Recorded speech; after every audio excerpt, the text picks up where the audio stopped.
Okay, so final update on my computer now here. If you compare this to what I had before, when I did the last video on the Asus Ryzen cooler that I'd gotten, I have added a few new things to my system to kind of really set it off. First off, I got the GPU acrylic cover plate here and the two mechanical hard drive cover plates from V1 Tech. Um, they were very reasonable, really good on the turnaround of it, even with the pandemic going. It did take them a little longer than normal, but they turned out really well. I kind of wish now that I had gotten the GPU one with a white background instead of the black background, like these ones are. It, to me, makes it pop a little bit better in the case. Yes, the case inside is black, but I like how the white kind of pops out. Another thing that I was able to find on Wish.com, of all places, I was trying to find something in the fan line to really blend the case together. I had been looking at the Corsair fans, but I couldn't justify the cost on those. I mean, when you're talking about just a couple of case fans, and it's going to run you, $100 plus, and controllers for them. I mean, just to set up 6 fans in here, I mean, I'm looking at over $200. That just didn't make sense to me. Yes, they are beautiful fans. They look really nice. They have a great lifetime to them, but to me, they just didn't match well. One of the things I was trying to find was something that would match with the G-Skill memory. That's the Triton Z Royal. It's got that like crystalline look to it on the top, as you can see. It's really neat looking. I really enjoy them, but they're hard to match. But I did find these fans, again on Wish. They were like $54 for the set. But they have that crystalline look on the outside of them, and they still have the RGB on the inside, and it's a total, I believe, I want to say it was 24 RGB lights total on the fan, but I mean, it really sets it off in there, because those just blend in really well with that RGB memory. It just looks really, really nice. Took me a little bit to get the orientation correct on these.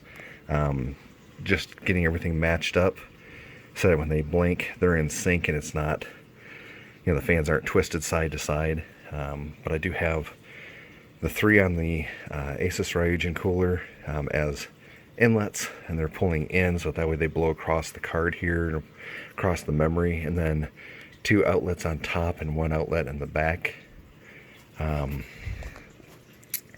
I also went ahead and I picked up some white sleeved cable extensions for my main PSU cables. I got the 2 4-pins up here for the 8-pin EPS. It does actually have a third one that it does say you can plug in just for more stability. I need to get one more cable because right now it's just the standard black, but it's so hidden I really can't see that. So honestly, I'm not really worried about it. I have everything else. If you can see, all my cables here routed to where they're pretty hidden. Stuff is routed around and underneath. My fan cables are all routed to where they're pretty well hidden.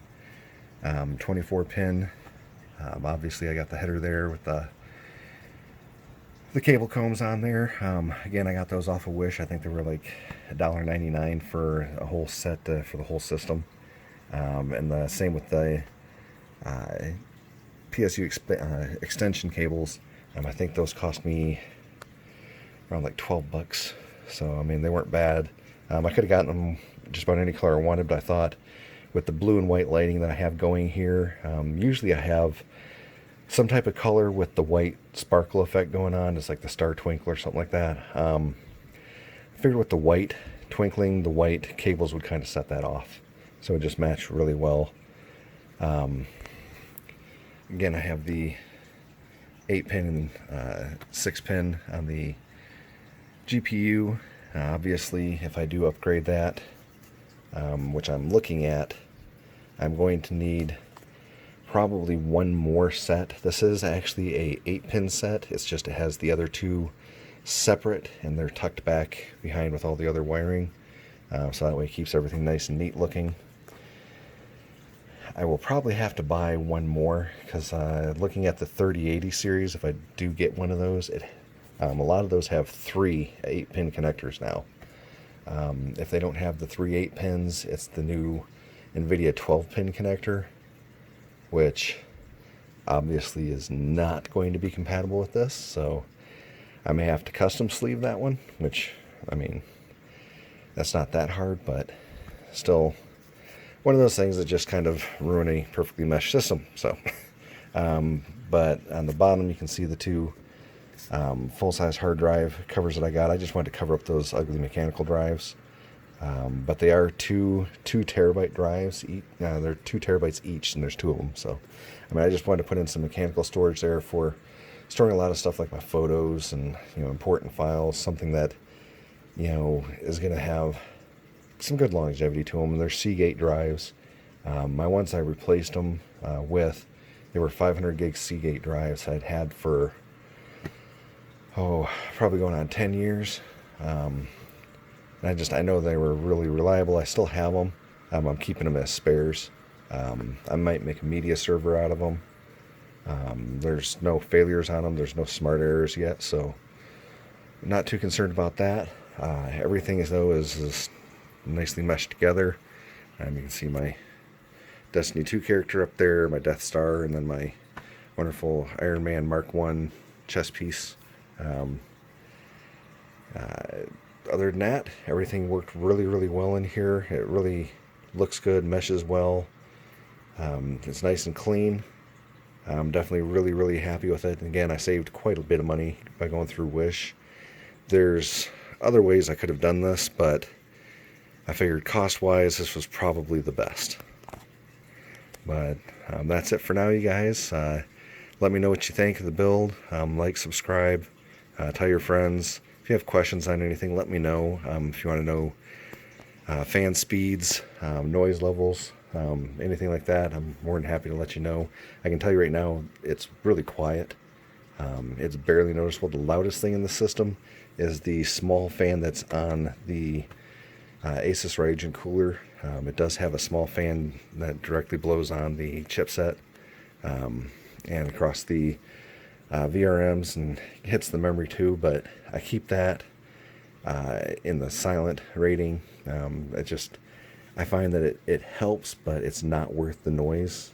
It does keep it a little bit cooler, gives me a little more overclock, but it's so insignificant that I just don't see any sense in it. I actually, cost-wise, wish I would have went with something a little cheaper. These things are not the least expensive in the world, so I could have done a lot more with my money on it, but I figured I wanted the best I could get, and there it is.